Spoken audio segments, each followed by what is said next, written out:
Welcome to Nurses with Voices, the podcast where we amplify the voices of nurses everywhere. I'm your host, Dr. Lendra James DNP RN, and I am thrilled to go on this podcast journey with you. As a nurse with over 20-something years of experience, I've witnessed dedication, resilience, and passion that defines our profession. Through this podcast, we aim to educate, empower, and inspire nurses at every stage of their careers. Whether you're a novice nurse navigating the challenges of bedside care, an experienced clinician looking to advance in your field, or dreaming of becoming a nurse entrepreneur, Nurses with Voices is here for you. Join me as we delve into topics such as advancing in nursing, mastering leadership skills, and fostering a supportive community within our profession. Together, we'll explore the triumphs, struggles, and countless opportunities that come with being a nurse. So tune in, subscribe, and let your voice be heard, because here at Nurses with Voices, every nurse has a story worth sharing, and every nurse voice deserves to be amplified. Hello, and welcome back to another episode of Nurses with Voices podcast. I'm your host, Dr. Lendra James, DNP RN, and today I have a special guest here. I have Catie Harris. Catie, I'm going to let you go ahead and introduce yourself to the audience. Hi, everybody. I'm Catie Harris, and I'm owner and CEO of Nursepreneurs, which is a business that helps nurses get started in business. And I also just recently opened my own wellness center called the Philly Wellness Center. So right here in Philadelphia. So that's me. Very good. That's so exciting. So tell me, do you have a specialty at Philly Wellness Center? And what made you want to open a Philly Wellness Center? This is something that I've always wanted to do. It's one of those things that it's definitely scary to open a brick and mortar business. I've done a lot of stuff on the side or online or whatnot, but I wanted like the wellness center, a place that I could go and do all the wellness things that I wanted to do. Like I offer pulsed electromagnetic therapy and red light therapy. I actually have UV light therapy, and then a bunch of women's wellness stuff. So it's not stuff I can have in my house. So I needed a brick and mortar. It's nice. So tell me, can you share with our listeners what was your journey? What was your journey that led you to becoming a nurse coach and entrepreneur? Oh, goodness. Yeah. So, I mean, that really goes way back into my hospital days, where, I was a nurse practitioner for neurosurgery, and I loved that position. I really did. That was my home. It was like my family, the hospital. You couldn't keep me out of there. Like I didn't take vacation for years because I didn't want to miss anything at the hospital. I don't even know, I look back on that now and I'm like, that was crazy. I have all this lost time in my life that, it's spent in the drama of the hospital, but it was a lot of fun. But I mean, I spent almost 20 years there, and the first 5 to 6 years were a very steep learning curve. Like I had no idea what I was doing. I really appreciated having kind of the oversight and other people in charge. But then when I got to the point where I was like, yeah, I don't need the intern anymore, or, I don't even need the PGY 2 or 3 anymore. Like I need the attending. And, I was constantly referred back to the intern. So it was like, it was very frustrating because I knew way more than the intern. And I remember getting, you could always yell at the intern, and I don't like to yell at people, but they would irritate me. And the one intern was like, well, I'm giving him a report. And he's like, that's not how we do things around here. And I'm like, do you see that book over there? They called the JHN guidelines. I wrote that book of what we do around here. So don't tell me what we do around here, and it bothered me so much that and it was so frustrating, but I had nowhere to go. There was nowhere up. Like the highest level I could reach was the bottom of the totem pole of the medical hierarchy, which was the intern, right? That's the highest that I could go as a nurse practitioner in acute care. And it was like I was either really, really angry and annoyed, or completely and apathetic, just like, oh, well, like that's how we do things here. I don't care, ask the intern because he knows everything, and it was just a horrible way to be. And I hated being that way. And, it wasn't until I actually started working, at one point, Walmart had called. And they called me because I was also at the time the director of the acute care nurse practitioner program at the local college. And they wanted to know if I knew a nurse practitioner that would want to do one of their an internal startup. And I was like, oh my God, take me, please take me. And so that's what I did. I joined Walmart as their senior manager for talent acquisition, which I had no idea what that was when I joined. I'm like, Googling what is my job here. But basically the job was to connect with nurse practitioners and get them recruited and employed in the Walmart care clinics that they had down south. So, I started connecting with top leadership of AANP, and through them I met all these nurses and nurse practitioners that were doing really amazing things, and a lot of them had their own business. And I was blown away because it had never occurred to me that I could start a business. And I'm not even sure why, because I've always done entrepreneurial things ever since I was like 8. So why I didn't think that I could as a nurse. I was so like myopic, like the only thing I could do was walk the halls of neurosurgery or transition to ortho or something. And these nurses were so inspiring that I started a podcast to interview them. So that's really the start of the journey anyway. Nice. That's awesome. You are like the term nursepreneur, like you are the nursepreneur, like you're it, right? So, and really and truthfully, so like you said, when you started, there weren't really a lot of nursepreneurs or nurse entrepreneurs out there, and you paved the way, so to speak, for a lot of nurses and nurse entrepreneurs out there. So tell me a little bit about, can you share, like, how do you balance the demands of being a nurse entrepreneur, being a coach, going from having a podcast to having your empire, your nursepreneur empire now? Yeah, and it's definitely hard, and I've learned some hard lessons that way because I'd wake up at 6 in the morning and I have a million things to do, and then it's like 10 o'clock at night and I'm still have a million things to do. And one day my son, was like, oh, he's on his computer. I'm like, Matthew, you have to get off your computer. He's like, why? You're always on your computer. That's all you do. And I was like, he's right. So I'm teaching him now to be like antisocial and just work on the computer constantly. And honestly, like my goal was really to spend more time with my son, and what I was doing and what I was saying I wanted to do were like completely polar opposites, because I spent all the time nurturing the computer and not my son.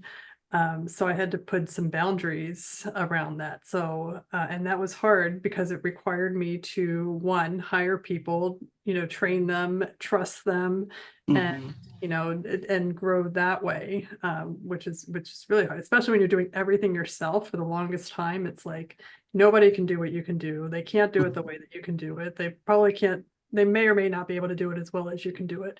But the problem is I can't do everything. So if I wanted it to grow, I'd have to trust people and train them. And we've been through a lot of people, like, not everybody works out, and that was a learning curve too. And sometimes your leadership skills suck, which mine did in the beginning, and maybe they still do, but it's a work in progress anyway. I think you brought up a good point when you said how you wanted to spend more time with your son, right? And I think a lot of nurses these days, especially even I was going to say post COVID, but even pre COVID, like a lot of, and then the pandemic just kind of really sealed the deal for a lot of nurses and wanting to be able to spend more time with their families. Because what do we do as nurses, right? When we talk about what leads up to our burnout, when we want to go on a vacation, we pick up an extra shift, right? And then you have, we're dealing with short staffing and we're dealing with all these issues. And then, we start to say, oh, you know what? I want to become a nurse entrepreneur, right? I want to have my own business. But then we don't realize that there's steps that, that we need to take. And as much as we may want to, really do this for our son or for our, or for our families, it takes a lot to really be able to run a business, which is why I think, and I truly believe that coaching and mentorship is so important, right? Because it's a way to not only pay it forward, but being able to have that mentorship is really going to be able to help you, miss a lot of the back and forth, right? Like instead of going from A to D, you don't have to go from A to H and then back to C, and then you're able to have a clear roadmap, or really help you have a clear roadmap on what you need to do in starting a business. So, and I know you've helped a lot of nurses over the years with starting their own businesses. Can you tell me a client success story that you are just really stands out to you? You may have so many, but Yeah, no, we definitely have a lot of them. So yeah, I mean, in particular, Kimball was one of my students, and we partnered together. She was so much, this woman is incredible. So first of all, has like 4 kids, and she was a single mom at the time, or she had just gotten married, and she was working as an OR manager, like 80 hours a week. And in her spare time, she wanted to start a business, which she did, which was really amazing. And she put together IV hydration clinic. And this was before we had IV hydration. And she did really, really well with it. Like she was very organized. And pulled all this stuff together. And when she was done, and we'd helped her put this together, we said, let's turn this into a course, which in addition to her OR job, and now she was getting divorced, and all these different life changes, she was like, yeah, let's do it. And then she wanted to start another course, which was concierge nursing. So I mean, she was like this massive go-getter, and really was the start of a lot of the programs that we have, was working with her and a lot of the earlier students that I had. I mean, they went on to do some amazing things. But yeah, I mean, she's absolutely amazing. I think that's awesome. That's awesome. What do you say? What would you say? Like, how do you stay updated? Or no, but before I ask you that, what do you say are some of the key qualities that a nurse would need? The key skills, I should say, quality or skills, who is looking to start their own, start their own business, going to the world of nurse entrepreneurship? Yeah, well, I think, it obviously helps to be organized, but I think the most important thing is to believe that it's worth doing and having the courage to do it, because those two things will carry you through obstacles. And we have lots of nurses who will come in and they hit an obstacle, and then they're like, oh, it's too expensive, it's too this, it's too the time consuming, it doesn't work.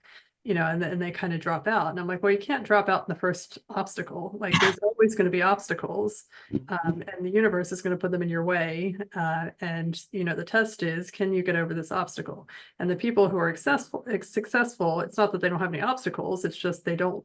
They go around the obstacle, or they go over the obstacle, or they obliterate the obstacle. They do something. And it was the same thing for me. Like I've spent a ridiculous amount of money. I could be living on, like a gorgeous $1 million condo in Mexico, like for all the money I spent, overcoming obstacles. Retrospect. But yeah, I mean, that persistence is so important, and the belief that it's worth doing and you're the one to do it will carry you. Absolutely. I completely agree. And sometimes what I see and what I find, and, and this is not, I can't say this is across the board, but the way you are as a nurse a lot of times is how you'll be as a nurse entrepreneur. You know, that saying, like, how you do anything is how you do everything. Like, Yep. it's kind of, and I've seen that in just in my coaching experiences as well, you know, how people are as a nurse is sometimes how they bring, you know, their same attributes into business. So you have to really make a decision, right? You have to really decide, have the confidence and know if this, you know, and decide, is this what you really want to do? You know, yes, you can make, you know, some people do it thinking like, oh, I'm going to make 6 figures in 3 months, you know, Okay.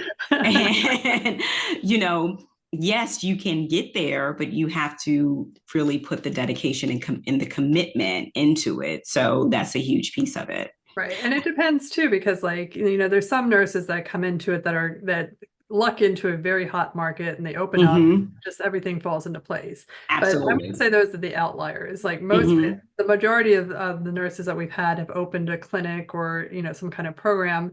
And it's like, well, where are all the clients? And I'll say, well, Mm-hmm. what did you do to bring in clients? Because you don't just open your doors and then people storm them.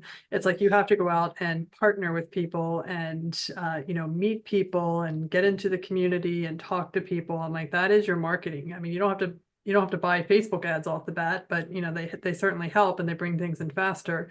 Mm-hmm. But you have to go out and talk to people because otherwise you're just, you know, you're in your own little bubble and people don't know about you. Right, right. Marketing is really key. And to your point, sometimes just what's the saying, just pounding the pavement and networking. You know, a lot of times tell people, join your local chamber of commerce, join different, you know, networking groups outside of, like you said, not just Facebook ads, not just depending on that. You have to really just, you know, really put yourself out there and get to know your community. So that's really your starting point. I agree.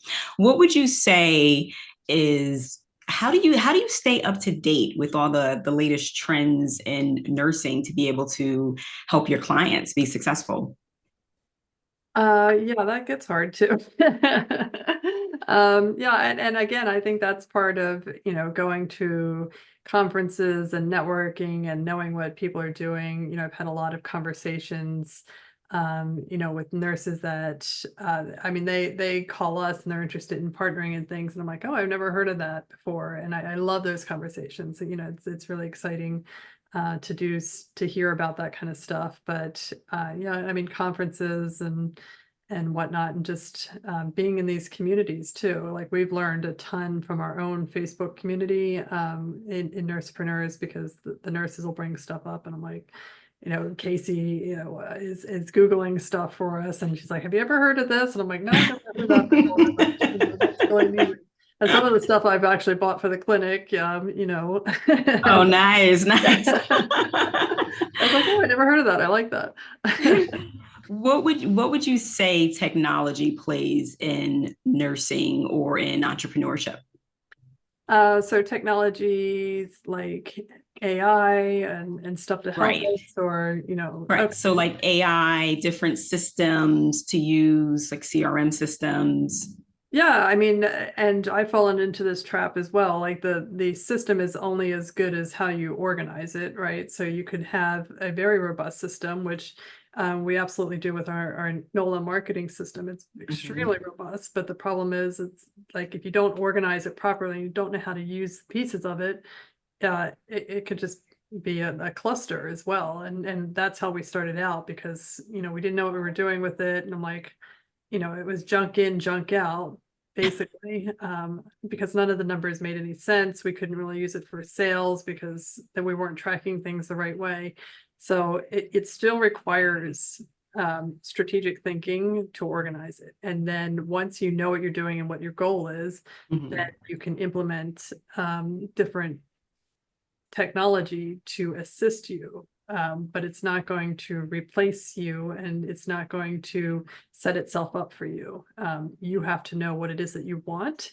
And that, I think, is ultimately the question that, you know, comes back every step of any business journey. Like, why are you starting this business? What is it that you want? Why are you implementing this CRM? What is it that you want it to do for you? So I think we depend a little bit too much on technology to tell us what we want, and that's not what it's for.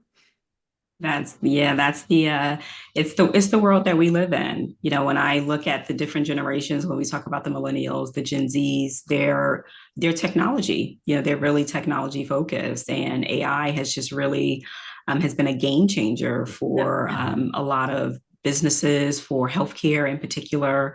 What made you want to invest or come up with NOLA or create the system? We had used it. So the base of NOLA is high level. And when I first signed up I actually interviewed Rob and Alex years ago, like right when they were just starting high level. And I remember him telling me about the software that they were putting together. And I'm like, yeah, that sounds nice. And then, I tried it later. And when you open up high level, you're like, what is it? Why is everybody raving about this? There's nothing here. Like there's literally nothing there. You have to know what you want the system to do, and then the system has the ability, you can build it and mold it. But I needed to hire like web developers and a specialist and all these people to come in and make it what it is, because Mhm. out of the box I was like, I actually canceled my account, and it wasn't until a couple years later that I started working with an agency and they put me on high level again, and I'm like, oh, this is a stupid software. Why do I want to be on the software? But they had me in there, but they had built theirs out. And I was like, oh, now I get it. Like now I understand what this can be used for. And once I understood, once I had that mental picture of it, I'm like, this will make everybody's life so much easier because it takes over so many things. Like I literally save over $1,000 a month just in all the software that I've replaced using Nice. the NOLA version. That's awesome. That's awesome. You can actually host websites in there. You can build websites, I got so many courses, websites. Yeah. your CRM Yeah. system. It's like, your contacts, emails. It's Yeah. it's a We pretty, moved it's off Kajabi. Kajabi was costing me $5,000 a year, and I moved off of wow. Kajabi, and moved everything into our NOLA system. And Tanola, that is awesome. So there you have it, people. So for those nurses who are looking for a robust system, NOLA is where it is, Yeah, really. even if you just use web chat feature, I mean, most places charge you $97 a month for just web chat, or Mhm. I've seen people charge $297 for a web chat, and it's just kind of like, well, it's just, Is it that much? yeah, yeah. Yeah. I'm like, you're kidding. So Catie, tell me, what are some tips that you think that you want to share with some nurses who are interested in, getting into entrepreneurship, this realm of entrepreneurship, and it is. It's a lot of nurses. So you have a lot of nurses who are looking to leave the traditional setting of nursing, of healthcare, I should say, and then you have a lot of nurses who are afraid. Yeah. So what are some tips that you would share with them? Yeah, and like I said before, I think this goes back to knowing what you want, first and foremost. So if you want to build and create something, then entrepreneurship is a great way to go. Like if you have a vision and you really want to see it through, or you see a problem that you really want to solve, that's a great avenue.